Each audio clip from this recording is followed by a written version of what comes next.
Bonjour, je m'appelle Juliette, je suis psychologue sociale de la santé et j'ai surtout travaillé dans le domaine de la recherche en santé mentale, comme les 2 dernières années où j'ai récolté des données de recherche par questionnaire auprès de personnes hospitalisées sous contrainte. Et c'est lors de cette étude que j'ai rencontré Elsa. Elsa Casto, médiatrice de santé à la réhabilitation psychosociale et le centre référent PACA pour le rétablissement, au sein du service du professeur Lançon à la PHM de Marseille. J'ai eu l'occasion aussi de participer à l'étude des directives que nous allons vous présenter par la suite. J'ai pendant 1 an accompagné la rédaction des directives anticipées sur le site de Marseille. La vidéo va donc porter sur les DAIP, qui veut dire Directive anticipée incitative en psychiatrie. Donc incitative, ça explicite que le document n'a pas de valeur contraignante pour les soignants. Et pour plus de simplicité, parfois nous employons le terme DAP. Les objectifs de cette vidéo sur les DAIP sont de vous sensibiliser à une pratique orientée rétablissement avec la promotion de l'autonomie de la personne et de son empowerment, c'est-à-dire son pouvoir d'agir, son autodétermination. Il s'agit de découvrir ce que sont les DAIP, leurs enjeux et les différents modèles de directives anticipées en psychiatrie dans le monde. Enfin, les DAIP sont un dispositif favorisant le changement des pratiques en psychiatrie. L'objectif est de mesurer ce champ d'action et l'importance de ce document. Donc au niveau du plan de cette vidéo, nous allons d'abord voir en détail ce que sont les DAP, leurs enjeux et l'importance d'un accompagnement orienté rétablissement. Ensuite, nous verrons une carte du monde avec les différents modèles de DAP qui existent et nous présenterons l'étude nationale qui a été faite ces 2 dernières années. Et enfin, nous aborderons l'importance des DAP qui sont inscrits dans une évolution des soins psychiatriques à l'échelle mondiale et nationale. Lors de la journée de TD, nous pourrons approfondir la méthodologie de l'entretien de rédaction des DAP et nous ferons aussi une mise en pratique. Les directives anticipées incitatives en psychiatrie prennent la forme d'un document de 4 pages. Elles sont donc un ensemble d'instructions écrites. Elles reprennent certains points pratiques des plans de rétablissement qui serviront en cas de crise. Les DAIP sont l'expression libre et éclairée de la volonté de la personne. Elles sont dites anticipées puisque rédigées à l'avance, en anticipant donc une période de mal-être, de crise. L'objectif est donc de permettre à une personne d'exprimer à l'avance ses volontés concernant sa future prise en charge. C'est une aide pour verbaliser autour des troubles et leurs conséquences dans la vie. Leur but est de respecter au mieux les souhaits de la personne dans le cas où elle ne serait plus en capacité de prendre des décisions et de communiquer pleinement sa volonté. Il s'agit d'aborder des aspects délicats de la prise en charge où le consentement de la personne est requis pour formaliser des solutions concrètes, traitement, lieu de soins, professionnels de santé. Ce document, une fois rédigé, donc avec le soutien d'un pair, est ensuite à partager aux proches et à l'équipe de soins ou à l'équipe sociale ou en tout cas à toute personne qui pourrait intervenir pour soutenir une personne qui traverse une crise. S'il n'est pas transmis avant ou pendant cette crise, ce document perd toute son utilité, car personne ne saura comment agir le moment venu.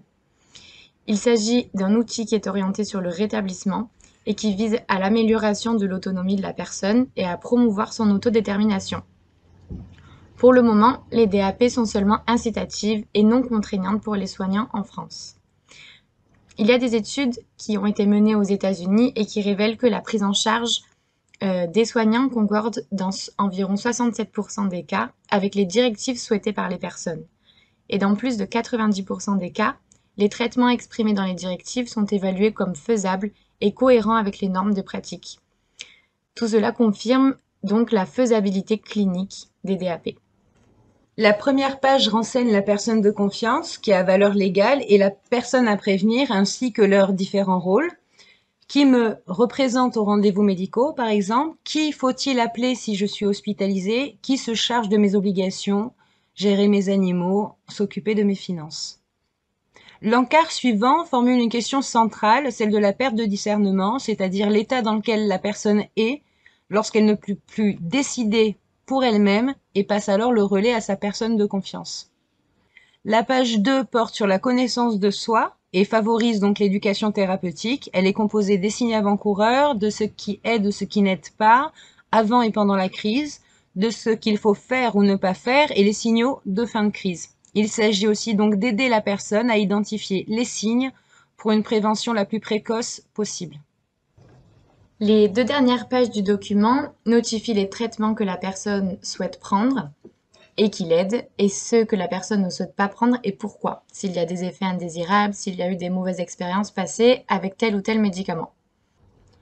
Il est aussi question des lieux de soins. Est-ce que la personne souhaite ou pas être conduite dans un lieu de soins? Lequel? Et si elle ne le souhaite pas, quelle est l'alternative qu'elle envisage? Est-ce qu'elle souhaite rester à domicile, aller chez un ami? Qui peut lui rendre visite? De quoi a-t-elle besoin? Ici, la personne peut préciser par quel professionnel elle souhaite être accompagnée. Il peut s'agir de soignants comme de travailleurs sociaux, de psychologues ou tout autre acteur qui est impliqué dans l'accompagnement ou le soin. Cette dernière partie est consacrée aux remarques personnelles dont la personne veut faire part et qui lui semblent importantes ou qu'elle n'a pas eu l'occasion de renseigner au cours du document, comme par exemple des habitudes alimentaires, l'importance du respect d'une culture, des conduites particulières. À quoi servent les DAIP? Qu'est-ce qu'elles permettent? Il y a plus de chances que les droits et les volontés soient respectés au moment de la crise grâce aux DAIP, puisque la personne a rédigé ces directives, qu'elle les a transmises à son entourage et aux professionnels qui l'accompagnent. La personne aura moins tendance à percevoir une contrainte dans les soins car elle a elle-même établi son plan d'action à l'avance et a participé à la décision qui la concerne. Dans une étude de 2016, les DAIP sont perçus à 80%, 85 même des personnes comme une garantie de prise en charge avec respect. Elles permettent une continuité aussi dans les soins, car elles se partagent et font l'objet d'échanges avec l'entourage. En effet, les acteurs impliqués dans cette décision prise en amont seront capables de se mobiliser ensemble et de façon coordonnée. On peut aussi dire que les DAP sont thérapeutiques et préventives. Thérapeutiques parce qu'en les rédigeant, la personne apprend nécessairement à se connaître.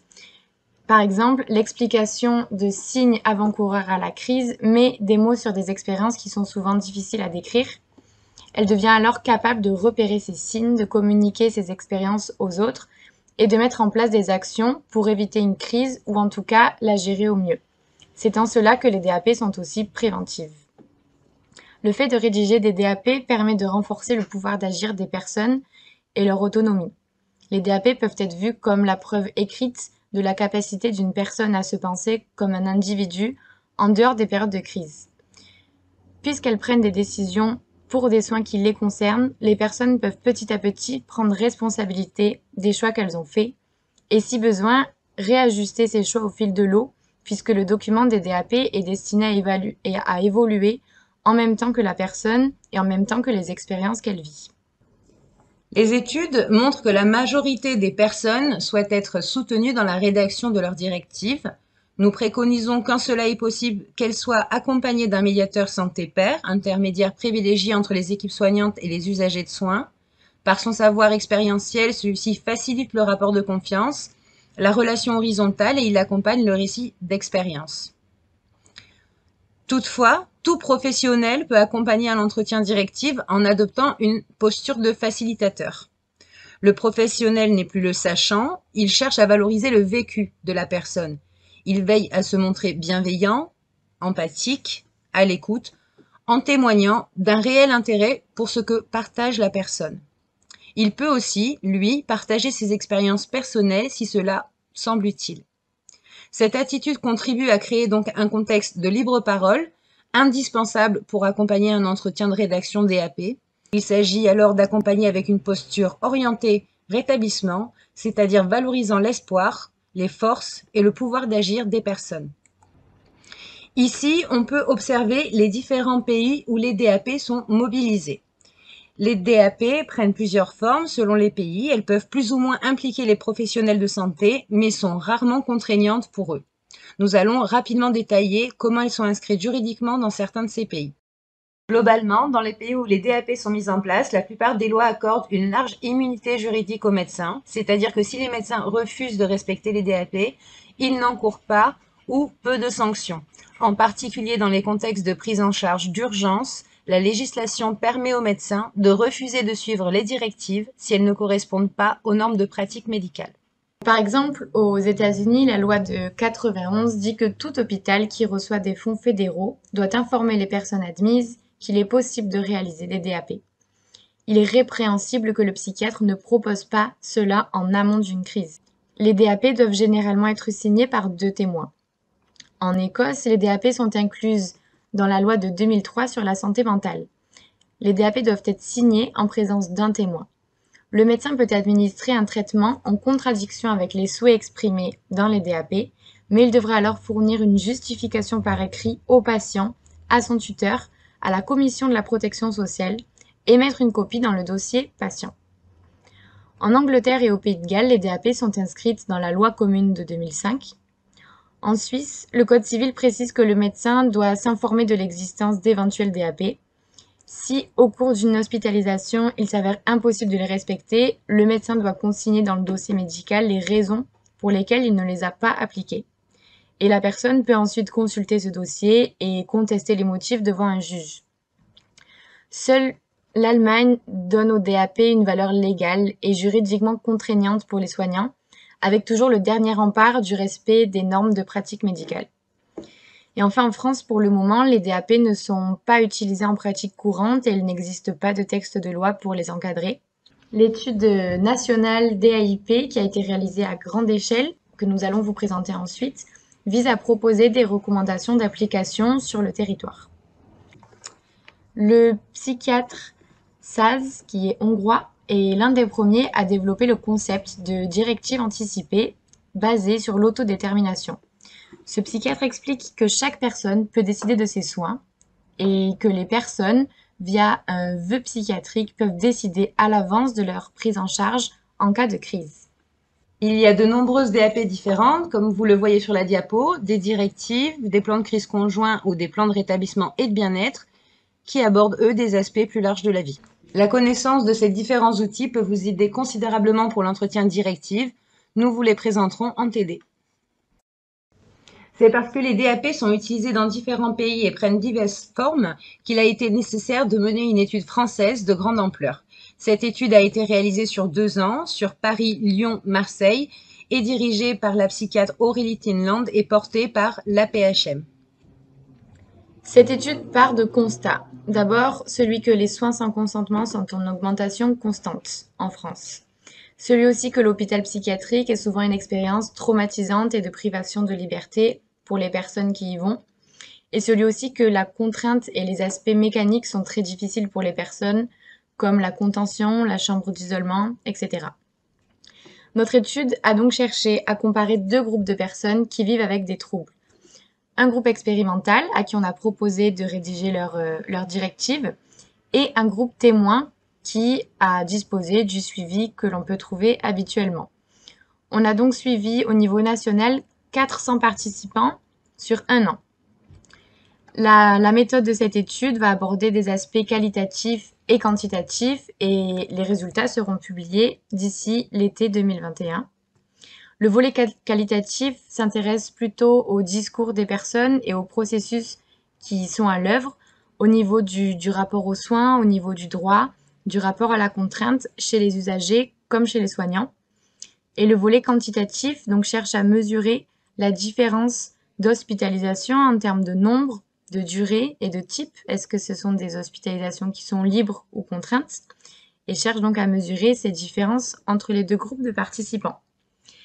On mesure aussi la qualité de vie, le rétablissement et l'alliance thérapeutique. Cette étude à grande échelle sert à démontrer l'utilité des DAIP pour en tirer des recommandations qui puissent être ensuite applicables. Sur cette diapo, on peut voir comment les DAP sont étroitement liés aux différentes initiatives et travaillent de plusieurs instances. Tout d'abord, en 2012, l'Organisation mondiale de la santé invite la communauté médicale à mettre en place des mesures qui protègent les droits et la dignité des personnes qui vivent avec des troubles psychiques. Pour cela, elle a lancé un outil qui s'appelle le Quality Rights Toolkit, qui a plusieurs objectifs comme la protection des droits des personnes dans les services de santé mentale, l'application de stratégies pour diminuer l'isolement, la contention et d'autres pratiques coercitives, la promotion du rétablissement et la mise en œuvre de décisions accompagnées et la planification anticipée. En France, on voit bien que les DAP font partie intégrante des objectifs prioritaires des politiques générales de santé mentale, qui cherchent surtout à réduire les hospitalisations sous contrainte en développant des interventions préventives. De son côté, le Comité consultatif national d'éthique rappelle qu'il est nécessaire de, je cite, tout faire pour éviter que les décisions importantes ne soient prises qu'en situation critique. Il faut donc anticiper un maximum afin d'éviter que surgissent des conflits graves lors de la décision d'un nouveau traitement susceptible de provoquer un refus. Dans son programme pour la psychiatrie et la santé mentale, la Haute Autorité de Santé rappelle l'importance de l'autodétermination, stipulée aussi par la loi 2002, rénovant l'action sociale et médico-sociale. Elle propose d'éditer une fiche repère ayant pour but de mettre en avant les forces de la personne et les conditions de vie favorables à sa réussite. Elle met aussi l'accent sur le développement de pratiques professionnelles centrées sur la capacité d'agir, l'estime de soi et l'empowerment de la personne concernée. Enfin, les pratiques professionnelles doivent valoriser la décision médicale partagée. De même, les DAP sont inscrits dans les recommandations faites en 2020 par Adeline Hazan, qui était contrôleuse générale des lieux de privation de liberté. Et enfin, les DAP sont un axe de travail majeur ciblé par les projets territoriaux en santé mentale. On voit donc bien que le développement des DAP est un exemple d'application concrète de ces différentes recommandations internationales et nationales. Les points à retenir sont les multiples objectifs des directives anticipées, leur valeur non contraignante pour les soignants, et le fait qu'on ne peut concevoir un entretien directif sans une posture adéquate orientée rétablissement. Pour une réelle efficacité des DAP, il faut absolument accompagner jusqu'à l'étape du partage, c'est essentiel, et chercher à intégrer l'outil dans les pratiques professionnelles. Ici, vous pouvez voir quelques ressources à consulter, une thèse notamment sur laquelle on s'est principalement appuyé, des articles parus dans la revue Santé mentale, un texte sur les directives Ulysse qui soulève des questions éthiques et aussi des vidéos YouTube. Nous pourrons échanger à propos de ces ressources lors du TD. N'hésitez pas à venir avec vos réflexions. Merci et à bientôt. Merci de votre attention.